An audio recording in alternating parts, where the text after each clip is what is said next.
Caramba. Esta es una sinagoga tradicional del primer siglo.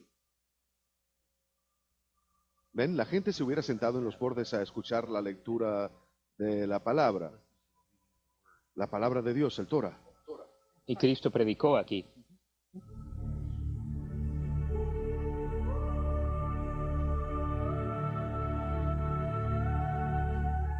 Chef, mira este bello trabajo arriba en las columnas. Pensar que estuvo enterrada aquí todos estos años y ahora ha recuperado su gloria, esta bella sinagoga. Hablemos un poco acerca de lo que Cristo hacía aquí, predicó aquí muchas veces. Es cierto, las escrituras nos dicen que lo hizo. Predicó aquí muchas veces, por supuesto, era su base de operaciones, así que estaba muy familiarizado con esta sinagoga. Y como pueden ver, tenemos los asientos alrededor del borde. Este lugar hubiera estado lleno con Jesús y con aquellos que lo conocían, llenando este lugar, escuchándole enseñar. Y una historia en particular, hay muchas, pero hay una que de veras me toca y proviene de San Lucas capítulo 7, y es la historia de la sanación del sirviente del centurión. Escuchen esto. Cuando Jesús terminó de hablar a la gente, se fue a Cafarnaún, y el esclavo de cierto centurión, que era muy apreciado por su amo, se encontraba muy enfermo y a punto de morir. Y cuando oyó hablar de Jesús, envió a algunos ancianos judíos para pedirle que fuera a sanar a su criado. Ellos se presentaron a Jesús y le rogaron mucho diciendo: este centurión merece que lo ayudes porque ama nuestra nación y él mismo hizo construir nuestra sinagoga. Jesús fue con ellos, pero cuando ya estaban cerca de la casa, el centurión mandó a unos amigos a decirle: Señor, yo no merezco que entres en mi casa, por eso ni siquiera me atreví a ir a buscarte, pero una palabra tuya bastará para sanar a mi criado. Esto lo decimos todos los fines de semana en la misa o a diario, los que vamos a la misa diaria. Es cierto, y esto tuvo lugar aquí mismo en Cafarnaún, en esta sinagoga, una palabra tuya. Así que cada vez que oigan eso en la misa, de ahora en adelante, piensen en Cafarnaún y en Jesús enseñando en esta sinagoga. Ahora, hay otra historia que tiene lugar. La humildad de aquel centurión de ofrecer eso y decir: Señor, una palabra tuya bastará. Y aquel centurión, solo para completar esto para nuestros televidentes, esta es la sinagoga que la tradición nos dice que el centurión construyó y está en las Escrituras. Hay otra enseñanza que ocurrió aquí, que es muy importante, cuando Jesús declara ser el pan de vida. Es cierto, a solo unos 3 kilómetros al oeste tenemos la comida de los 5,000. Y después de esto Jesús viene aquí a Cafarnaún, a la sinagoga, y empieza a enseñar acerca del pan de vida. En otras palabras dice: amigos, esto es lo que quiere decir: yo soy el pan de vida. Y eso es lo interesante. En San Juan capítulo 6, después de hablar del pan de vida, dice: al oír estas enseñanzas, muchos de los que seguían a Jesús dijeron: esto dice, es muy difícil de aceptar. ¿Quién puede hacerle caso? Y claro, muchos terminaron alejándose. Se dispersaron. Es cierto, y fue aquí mismo que nos dio esa enseñanza, y fue aquí mismo que dijo, básicamente, así es como es. Finalmente, quiero señalar que tiene que ver con esta sinagoga y que nos ayuda a entender la proximidad de este lugar al lugar al que estamos a punto de ir. Aquí, e inmediatamente dejó la sinagoga y se fue a la casa de Simón y Andrés, con Santiago y con Juan. Ahora, la suegra de Simón estaba postrada con fiebre e inmediatamente le hablaron a Jesús de ella. Y él fue, la tomó de la mano y la levantó y la sanó, y ella le sirvió. La casa está aquí en Cafarnaún. Tenemos que verla. Sí, vamos.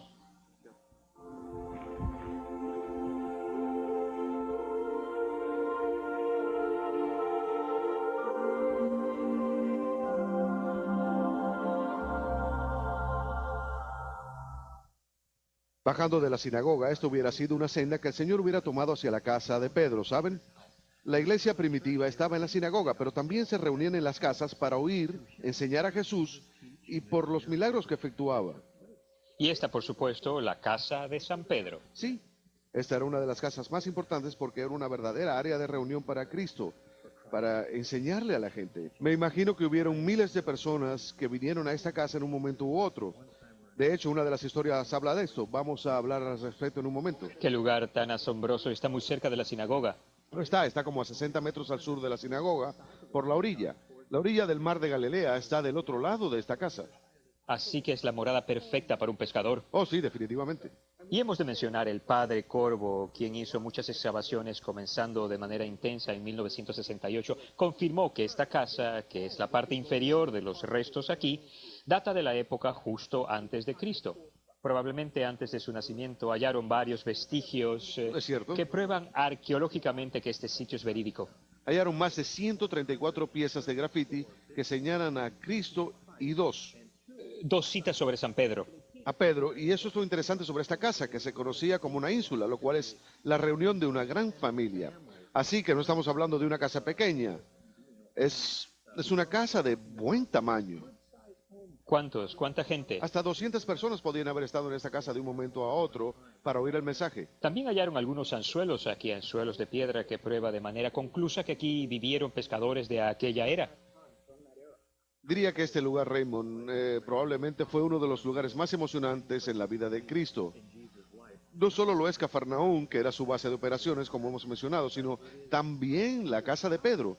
Aquí tuvo lugar todo tipo de actividades.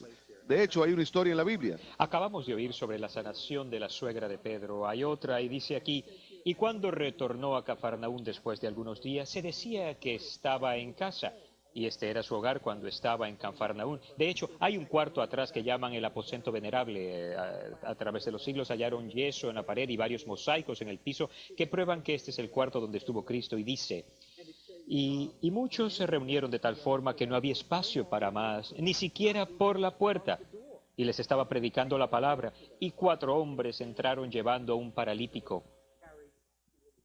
Y como no lo podían hacer pasar por causa de la multitud, hicieron un hueco en el techo y desde ahí lo bajaron en su camilla.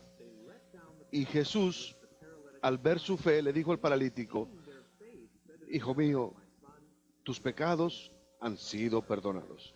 Es sorprendente. Ahora, el techo. Explique el techo por un momento. ¿Hicieron un hueco en el techo? No, Lo sacaron eso fácil. hubiera sido un techo tejado en donde podían remover fácilmente las tejas y bajar un hombre fácilmente.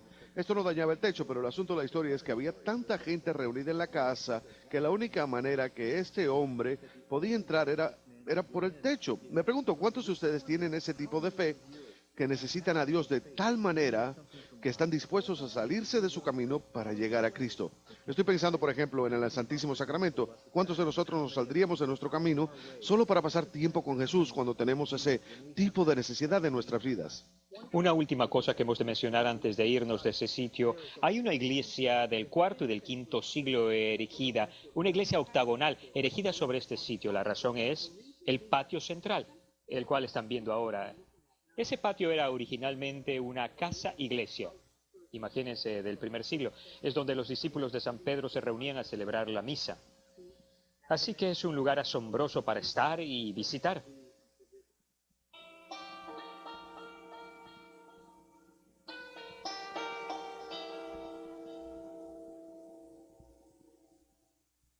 Y esta senda, esta calle que lleva a la entrada de la casa, es donde el Señor hubiera caminado, y se cree que este es el umbral, la entrada de la casa. Como pueden ver, no está cubierto de ninguna forma. Las orillas de la iglesia del cuarto y quinto siglo no interfieren con el umbral de ninguna forma. Se cree que es la santa reliquia en donde se posaron los pies de Cristo. Por supuesto, el pueblo entero fue tocado por él de alguna forma, así que todo brilla con su santa presencia.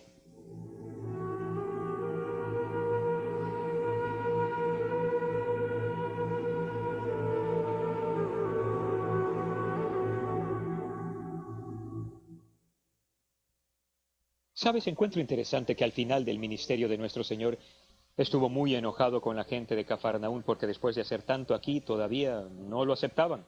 Es cierto, las escrituras nos dicen en el Evangelio de San Mateo, capítulo 11, que empezó a reprochar a las ciudades en las que la mayoría de sus milagros fueron realizados porque no se arrepentían. Es interesante, dice que la mayoría de sus milagros fueron en esta área.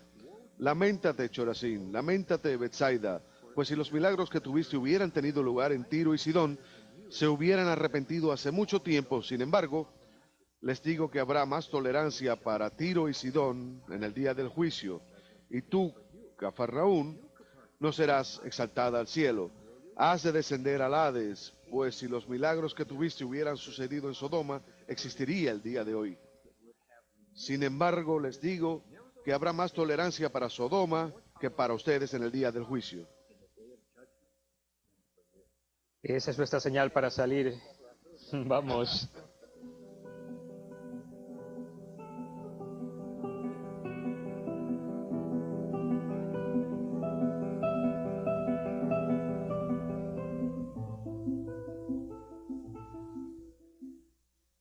El Señor sabía que en el futuro Él no estaría con sus discípulos de la misma manera que estuvo con ellos por 3 años. Y lo que le hacía falta hacer era establecer un liderazgo para la iglesia, no por unos cuantos años, 100 años o incluso 500 años, sino tal vez por un par de miles de años y más. Y los trajo aquí a Cesarea de Filipo para establecerla. Y les preguntó, ¿quién dice la gente que es el Hijo del Hombre? Y le contestaron, algunos dicen que Juan el Bautista, algunos que Elías y otros que Jeremías o uno de los profetas. Y luego les dijo, ¿pero ustedes quién dicen que soy? Y Simón Pedro le contestó la pregunta, eres Cristo, Hijo del Dios vivo. Ese es el primer momento en donde Pedro se adelanta y es el primer apóstol en tomar el papel de liderazgo. Lo que me impresiona, Raymond, cuando leo las Escrituras es que Jesús hace una pregunta simple. ¿Quién dice la gente que soy? Y no se trata de 2 meses después, o 5, o 25 años más tarde. Se trataba de aquel mismo instante. Y era una pregunta simple. ¿Quién dice la gente que soy? Y hay por lo menos 4 respuestas flotando por ahí. Juan el Bautista, Elías, Jeremías, uno de los profetas, pero las 4 estaban equivocadas. Y entonces se vuelve a los discípulos y les dice, bien, ¿y ustedes quién dicen que soy? Y se quedan callados, se quedan petrificados. Trata 3 tipos de autoridad. Trata la democrática, trata todo tipo de respuestas, luego trata la parlamentaria, le pregunta solo a los discípulos, ¿han estado conmigo todo este tiempo ustedes? ¿Quién dicen que soy? Silencio total. Y entonces Pedro se acerca. Entonces Pedro lo mira y le dice, eres Cristo, el Hijo del Dios vivo. Y Jesús se vuelve hacia él y le dice, bienaventurado eres, Simón Barjona, pues la carne no te lo ha revelado, sino mi Padre que está en el cielo. Y digo que eres Pedro, y sobre esta piedra construiré mi iglesia, y te daré las llaves de mi reino. Lo que ates en la tierra permanecerá atado en el cielo, y lo que desates en la tierra permanecerá desatado en el cielo. Y no subirá a ese lugar de liderazgo hasta que ese liderazgo haya sido puesto a prueba.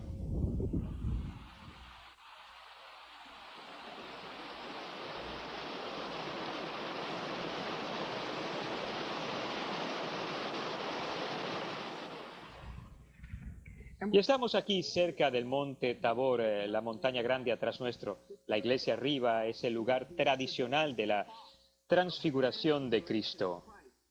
Fue ahí que se apareció en su gloria. Cierta controversia rodea esta montaña. Nadie sabía el lugar exacto. Mucha gente pensaba que era el monte Hermón, pero se decidió, o mejor dicho, se confirmó en el 348 por Cirilo de Jerusalén que este era el lugar, y San Jerónimo estuvo de acuerdo, así que los franciscanos construyeron iglesias sucesivas aquí, y esta es la más grande de Tierra Santa. Dinos qué es la transfiguración y por qué es tan importante. Bueno, Raymond, el Monte Tabor, por supuesto, toda esta área es rica en el Antiguo Testamento. Muchas historias tuvieron lugar por aquí.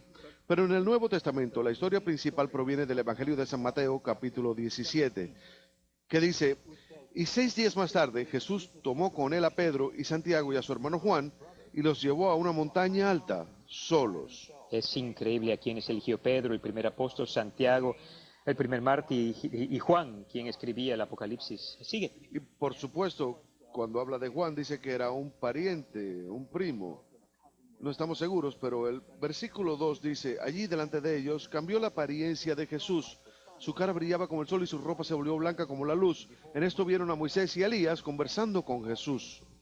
Ahora, ¿cuál es el significado de tener a Moisés a un lado y a Elías al otro? ¿Esto confirma su conexión con el Antiguo Testamento? Es cierto, la iglesia nos enseña que Moisés representa a la ley y Elías a los profetas. Ambos hablaron del sufrimiento que el Mesías había de pasar y claro, el Señor cumplió su sufrimiento.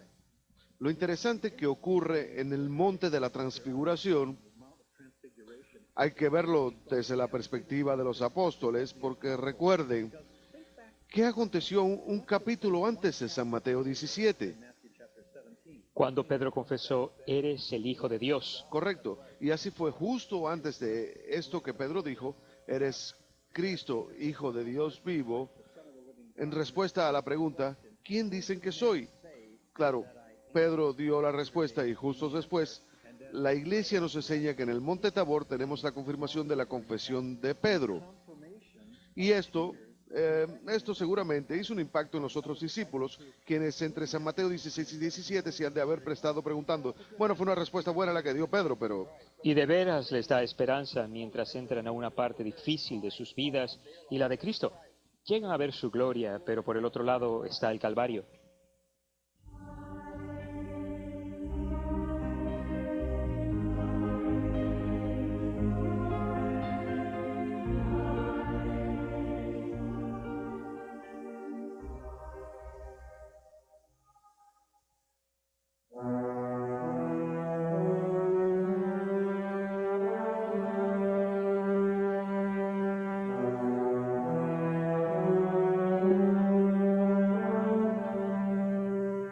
En el Evangelio de San Lucas, Cristo dice, es inaudito para un profeta morir en cualquier parte que no sea Jerusalén. En ese momento Cristo inicia rumbo hacia la ciudad santa, la ciudad que dice que mata a los profetas y apedrea a sus mensajeros.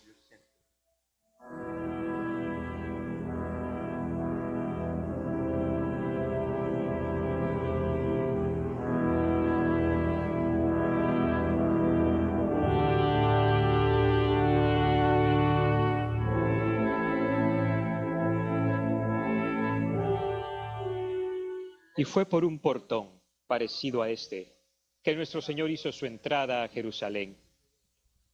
Y las Escrituras nos dicen, cuando ya había llegado cerca de Betfagé, junto al monte de los olivos, envió a 2 de sus discípulos, diciéndoles, vayan a la aldea que está enfrente, y al llegar encontrarán un burro atado junto a un potro. Desátenlo y tráiganlo. Y si alguien les pregunta por qué lo desatan, díganle, el Señor lo necesita, e inmediatamente se los dará. Esto ocurrió para que se cumpliera lo que anunciaron los profetas. Dile a la hija de Sión, mira, tu rey viene hacia ti montado humildemente en un asno y un potro, el potro de un asno. lo que sucede aquí, Raymond, es muy importante porque esta es la entrada triunfal a Jerusalén y coincide con la entrada del rebaño sacrificador de Pascua. Este era un rebaño que era criado cerca de Jerusalén con el propósito de venderlo a los que peregrinaban a Jerusalén para la Pascua, pues no podían traer un cordero desde tan lejos. Así que al mismo tiempo, este es el Domingo de Ramos, al mismo tiempo que el rebaño sacrificador viene a Jerusalén, el Cordero Pascual, Cristo, también hace su entrada. Es importante visualizar un portón como este el próximo Domingo de Ramos para poder tener estas imágenes mentales. Y el Evangelio continúa. Y la gente tendía sus garmentos y palmas por el camino conforme Jesús avanzaba, y la multitud que iba delante de él y aquellos que le seguían gritaban de alegría diciendo, Hosana al Hijo de David, bendito es el que viene en nombre del Señor, Hosana en las alturas. Y pronto esos gritos de alabanza se tornarían en gritos de crucifíquenlo, crucifíquenlo. Poco después de su llegada a Jerusalén, Jesús se dirige al templo. Enojado por las prácticas comerciales de las autoridades religiosas durante la Pascua, se mete entre la multitud, derribando las mesas de los cambistas de dinero y soltando los animales sacrificadores. Han hecho de la casa de mi padre una cueva de ladrones, dice de su blasfemia. Desde aquel entonces las autoridades lo marcaron para morir. El Cordero de Dios, el sacrificio final, fue a ofrecerse al templo.